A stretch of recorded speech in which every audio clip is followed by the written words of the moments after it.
Hey guys, Mormonator here with Advanced Vector. I thought I'd change it up a little bit today. I've been doing some ARC videos, but I don't have that much time before I go into work, but I thought I'd do a few matches of MechWarrior Online. It's another game that I play relatively frequently. Occasionally I get on Twitch and stream a little bit of this instead of ARC. It's just something to break up the, I don't want to say monotony. I love ARC, but anyways, so a while back I had gotten these, I guess, supporter type mechs from MWO, Piranha Gaming. They injected these into my account for buying various packs and stuff throughout this previous year. So I thought I'd demonstrate. Now I cannot remember what the stock loadout is for these things. But this is, I figured we'd start with this Blackjack first, this Blackjack 2L, and see where it goes. I'm not super great in this mech yet, but practice makes perfect. So, the two ER large lasers give me a little bit of range, and then I've got the quad SRM2s. So we'll have to see how it goes. I don't know. Let's see here. I'm kind of sick of Terra Therma. They currently had an event, or they did have an event going on where people needed to play that at least once a day, and it was getting spammed a lot. But let's go for Tourmaline. I don't mind it, and we'll see how long it takes for us to get in. That actually, the wait time on that wasn't too long. Sometimes I end up phasing out and phasing back in, so you guys don't have to wait too long. But so for those of you who haven't played, this game is free to play, and it's actually, in my opinion, it's not really a pay to win. So yes, you can buy mechs with actual cash after you convert it to mech credits and whatnot. However, that doesn't necessarily, it doesn't give you any advantage over anyone else. Anyone can play the game for free, save up the credits, and buy the exact same stuff that you have. Other than they do have like a few premium mechs that you can only buy with like money. But then again, at the same time, those mechs, other than offering like a 30% C-bill boost, they don't really offer any significant advantage over anything else. So all in all, it's a pretty fair game. I like to equate it to those of you who may have played World of Tanks or anything like that. It's the same basic kind of a model. You can get premium that increases the amount of money and experience you gain, kind of speeding up your gameplay. But at the end of the day, it certainly is not necessary. So anyways, this thing, I kind of sped it up. I do remember that it could only go 60 kilometers per hour when I first got it, or 64 or something. So I threw a bigger engine in it. I think I upgraded it to, shoot, I can't remember if I put an XL engine in it. I think it might be an XL. And then I also made sure to put endo steel. Okay, and I clearly do not have my weapon group set up. So let's fix those really quickly. Also, it did come with the Streak SRM2s, and it actually has a bonus for those. I personally am not a huge fan of the Streaks, and the reasons for that are when you're playing in a lighter mech like this, especially. Most of the time, I want to peek. I want to swing around behind that guy real quick, launch out a salvo of my missiles, and then kind of retreat to cover. These things are super fragile, and they're just not great brawlers. I would even say that this thing isn't even as tough as an adder. The adders are kind of like mediums, and this is a full medium. But anyways, so yeah, that's why I decided to go with just a normal SRMs. You don't have to spend that additional time exposed to gain your locks and whatnot. Could you work around that? Absolutely. If you wanted to fully utilize that bonus for the SRMs, you certainly could. It's just not a play style that I like to play when I'm in these lighter type mechs. So, anyways, I'm really hesitant to peek over the top here because they're all over here, but we'll just hopefully surprise them, get one peek, maybe get in some good burn time on someone here. You got to be very careful. Oftentimes when you crest these hills, the whole team just, for whatever reason, happens to be looking directly. Okay, so here we can get some good burn time on that guy. Oh, looks like we do have someone to our right here. So, we got a little bit of a shot there. And now we kind of just got to play it safe. I mean, it's like I mentioned, these things are they're so squishy, they're so fragile that you really can't do much with them. I mean, let's see, this is actually not a bad spot for when those guys try to crest, if they crest. I am wondering if maybe now that they're, oh, okay, so here's this guy. Okay, we can battle that guy. I'll take him on. I'll take him on. Doesn't look like he's having that great of luck with his aiming mechanics there. He does have a little bit less of a cooldown, it looks like. But anyways, all right, let's see if we can come play off some of these heavier mechs here. Like I said, when I'm playing these lighter things, I totally like to take a more secondary role. It's all about support. It's all about letting someone else swing the corner, and then you know, me kind of just surprising, peeking over the hill here, getting that salvo in. That in my opinion right there was a perfect. I projected damage onto the enemy, but did not take any in return. So, I mean, that's like the perfect scenario for any mech really, but especially for this. So it looks like they've got a crab and some other lights down here that are trying to take over some of our bases. So we'll come over here and support this. We can definitely take on Jenners and other small mechs like that. It's just when you're going toe-to-toe against a Kodiak or a Direwolf or something, it's just not a fun day for anyone, really. Alright, we're getting some good burn time on this guy. Alright, let's see what we've got going over here. Nice, okay, so we're getting some good hits in now. Almost full burn time. I do want to watch those pulse lasers. Those are definitely hurt when they hit. So I'm going to kind of back off a little bit now and wait for these guys to get up here and take most of the aggro. It seems like a little bit cowardly, but you know, it's better that I'm alive than I'm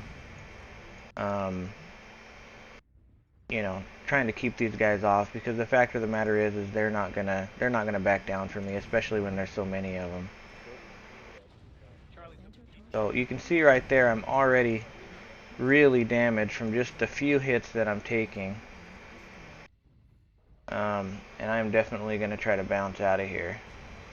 I don't think I'm going to make it. Yep. Alright, so, you know, did a decent amount of damage, 248. And anytime I'm in a lighter mech, you know, I'd like to get over 300, but, you know, 248, I'll take that. Let's just take a look and see how the rest of the team is doing here. Yeah, it's looking pretty rough for us. I doubt that we'll pull out the win on this. So, for the sake of keeping things interesting, I'm going to go ahead and back out of this match. We'll grab one of those other special edition mechs that I got, and we'll load up another match. I'll bring you guys back in when I got the next match loaded up.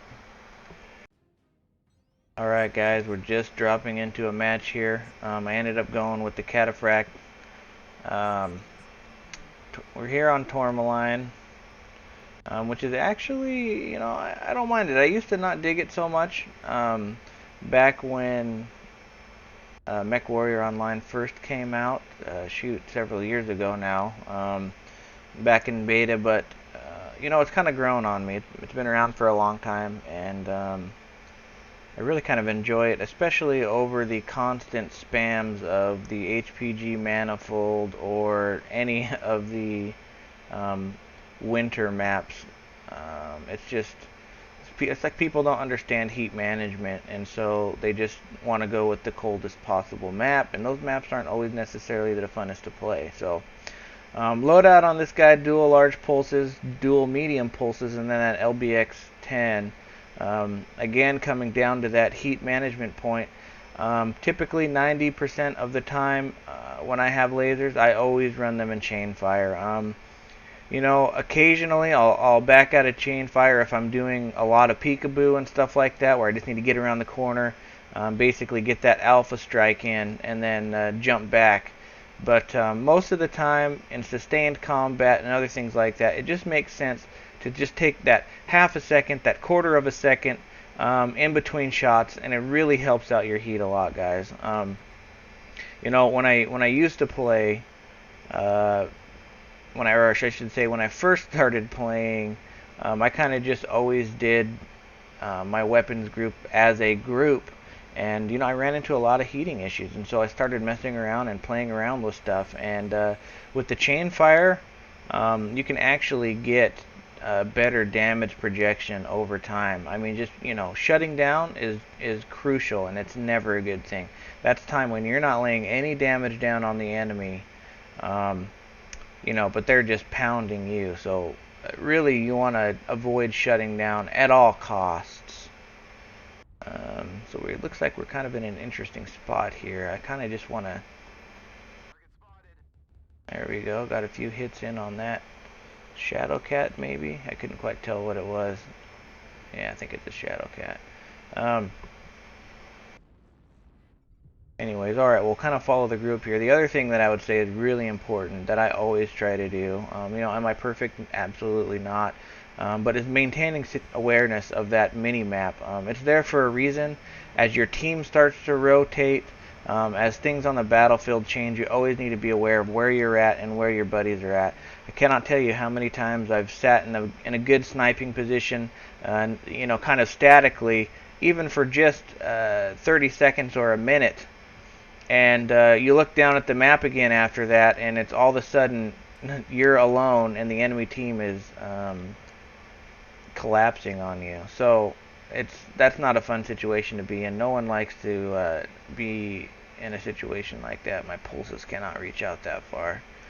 So I definitely would say that the limiter of this particular build out that I have on this guy is the range. But right here, we're gonna hit him in the arm, so we're getting these pulses going.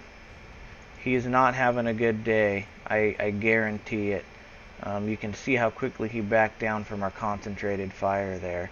And if you take a look at my heat, you know, it may have spiked at 30, and that was after shooting every single one of my cannons or lasers once. So again, that chain fire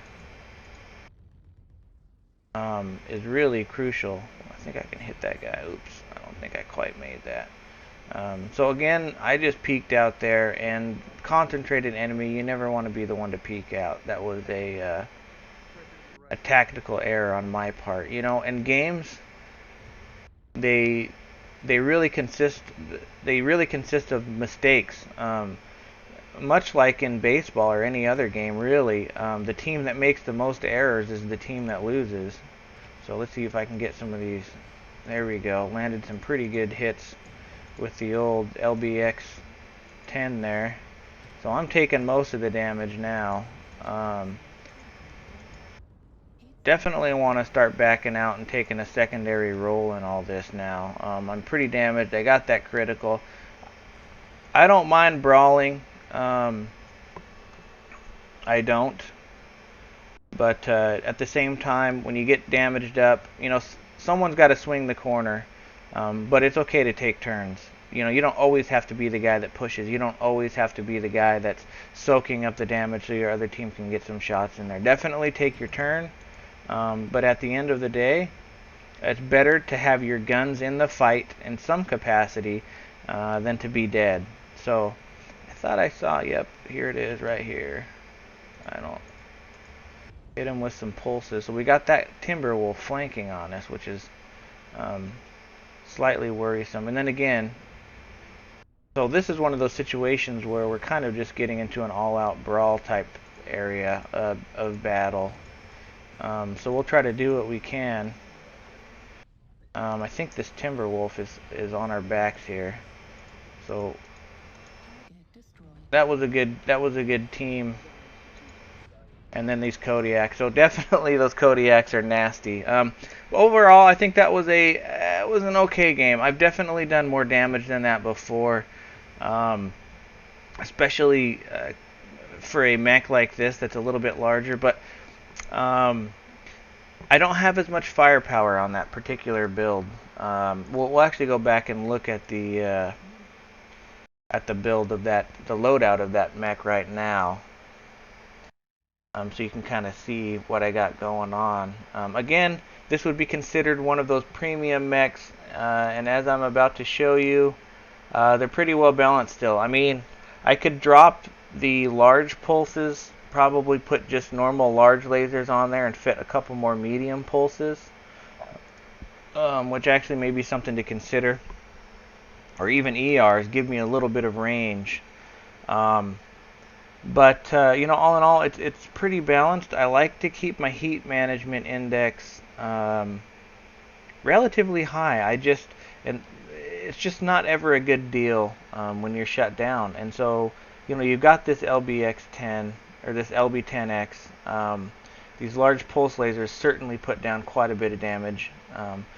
But you know, so I'll probably continue to work on this build. You know, the medium pulses are actually not too bad. You get 4 of those going, and that's 24 damage. So, anyways, we'll go back, and then the last mech that I had in that lineup was this Hellbringer. This is actually probably my favorite mech that I got out of the 3. I believe that you could have gotten like a Stalker variant as well, and I think that was it. I wasn't cool enough to get the Stalker variant, but I did get these 3. So I got 4 ER medium lasers for you know, medium to close range, and then I've got these dual AC5s. Now, I really, really, really want to like this build, and it has a lot of potential. What it is lacking, though, is direct firepower. So this is definitely a support mech. Pretty decent heat management. And other stuff like that, but certainly lacking in just in your face, oh my gosh, I need to back up firepower. Anyways, we'll get it in a match and I'll bring you guys back in. Alright guys, so here we are, Grim Plexus. And we'll see how it goes. This is kind of okay, so it looks like everyone's kind of fluxing down this way. I guess at the end of the day, it doesn't really matter. As we pretty much always end up at the same area. Actually, it's interesting to see after you play, you know, so many battles, you kind of see the same patterns over and over again. And you know, when your team makes the same mistakes over and over again, they lose, and when they don't, they win. Or if the other team makes a worse mistake.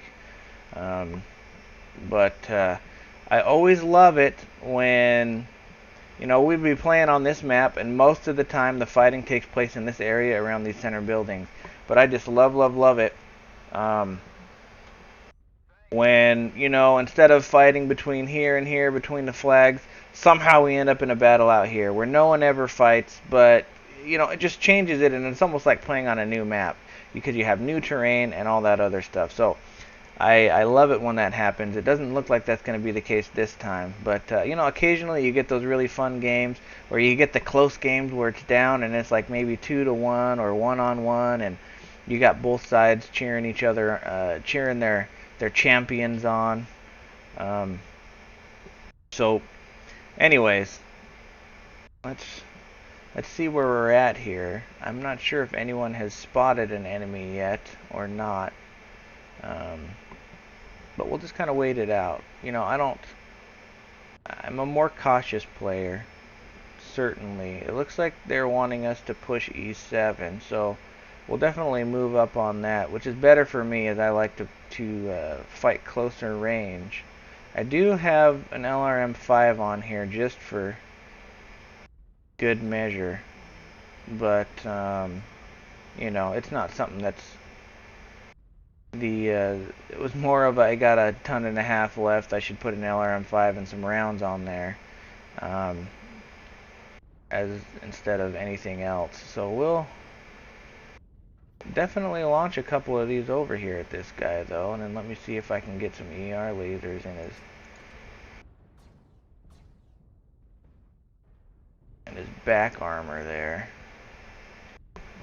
So this is one of those rare times when we're actually making a good choice by pushing up on these guys immediately. Oops, let me get my frickin' medium cannons in there, or my autocannon 5s if I can frickin' lead this guy right. Maybe we'll stick with the lasers. He's pretty mobile. Anyway, by pushing up on these guys, we have taken the fight to them. We're able to get closer, and honestly, we're overwhelming them. Which is good. So, okay, so we got this little Nova Cat. There we go, get some good AC-5 hits landed in there. Like we got a guy from up top there, so we'll...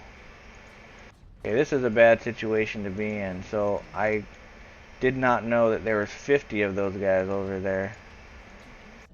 And this is not going to be a good day for us because this mech is actually not that tough. So we lost an arm. If we can get out and kind of reset, that would be great. I don't know if that's going to happen with all these LRMs, but you know, being able to continue putting down damage even if you're seriously hurt is a better thing than dying. The last thing that you want to do for your team is dying. Even if all of your weapons are blown up and damaged, that crucial time when you can fly in and maybe take a hit for one of your fellow mech pilots could be the difference between victory and defeat. So let me see here. I think I do still have my LRMs, so I'll probably sit in the backfield a little bit here.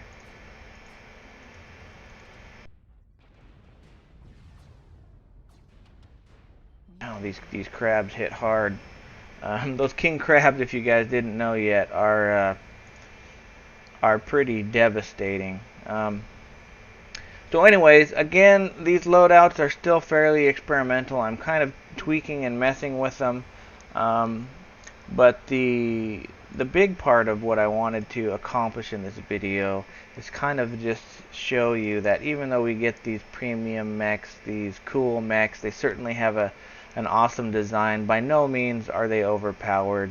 They're just any other mech, like anything else. So, again, so it looks like our team did win that last match that I played in the Cataphract, which is cool. But anyways, you know, I hope you guys enjoyed the video. Again, you know, disclaimer: I am by no means the master mech pilot. I just enjoy playing, you know, and always have. Recently, I picked it back up, so I thought I'd bring you guys in for a quick tour of these 2016 of these three 2016 supporter mechs, I think they're called. So anyways, if you liked the video, definitely hit the thumbs up button. If you haven't subscribed already, I would appreciate your patronage. And until next time, we'll see you. Good luck on the battlefield.